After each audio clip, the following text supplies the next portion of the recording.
Hello friends, welcome to CBN Biosciences. Today's topic of our discussion is the search for genetic material.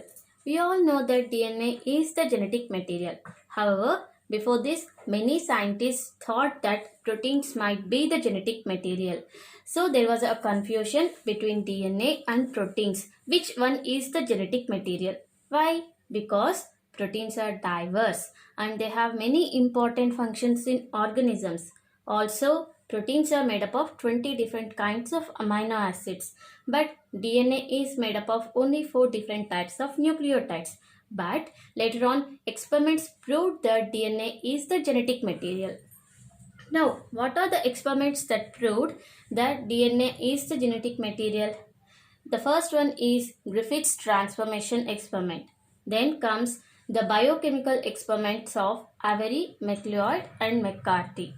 Finally, Hershey and Chase radioactive experiments. All these three major or seminal experiments proved that DNA is the genetic material. Now, in this current video, we will first study about Griffith's transformation experiment. Now coming to Griffith's transformation experiment. This experiment is named after the scientist Frederick Griffith who conducted them in the year 1928. Griffith worked on the bacterium Streptococcus pneumoniae. This bacteria is also called as Diplococcus pneumoniae or Pneumococcus pneumoniae. Why this bacteria is important? Because this is pathogen which causes the disease called pneumonia in people.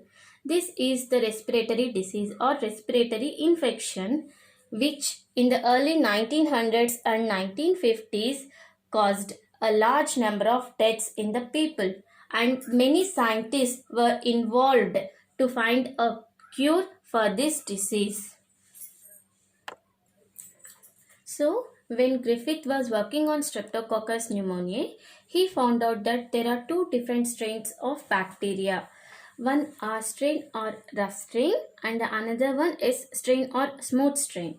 Griffith also observed that S strain bacteria is harmful or virulent. That is, it can cause disease in people or any organism.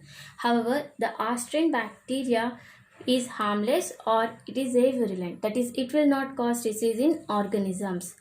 Griffith observed that this S strain bacteria have a polysaccharide capsule or a mucus substance surrounding the bacterial cell wall, whereas this polysaccharide capsule is absent in the R strain bacteria. So the R strain bacteria have only the cell wall without any layer of polysaccharide substance on them. But S strain bacteria, they have a cell wall that is covered by a mucus layer or polysaccharide capsule. Because of the presence of this capsule, the smooth strain bacteria have or S strain bacteria have the smooth or shiny appearance when cultured on a petri plate. However, when R strain bacteria are grown on the lab, they appear rough. After observing all these things about R strain and S strain bacteria, Griffith conducted 4 different types of experiments in mice. In the first set of experiment, Griffith injected living R strain bacteria into mice. Since R strain bacteria is avirulent or it will not cause any disease, there is no disease in the mice and mice lived. In the second set of experiments, Griffith injected living S strain bacteria into mice. This S strain bacteria is harmful. Hence, there was disease in the mice and those mice died. Then, in the third set of experiment, Griffith killed the S strain bacteria by exposing to heat. These are heat-killed S strain bacteria are now injected into mice. Because the bacteria are killed, there is no disease in the mice and mice lived. Now, let us come to the last experiment and the most important of all the 4 experiments of Griffith. Here in this experiment, Griffith took heat-killed S strain bacteria and also living R strain bacteria. He simultaneously, that means at the same time, he injected the S strain bacteria which is heat killed and living R strain bacteria into mice. Now, since S strain bacteria is heat killed, it should not give any disease in the mice. And since R strain bacteria is avirulent, there should be no disease in the mice. However, to everyone's surprise, there was disease in the mice and mice died. And also, Griffith was able to isolate living S strain bacteria from the dead mice. So, what happened? Why this happened? Griffith thought or concluded that some chemical from the dead S strain bacteria entered the living R strain bacteria, and this chemical transformed or changed the R strain bacteria to S strain bacteria. Griffith called this chemical as the transforming principle. This transforming principle must be the genetic material.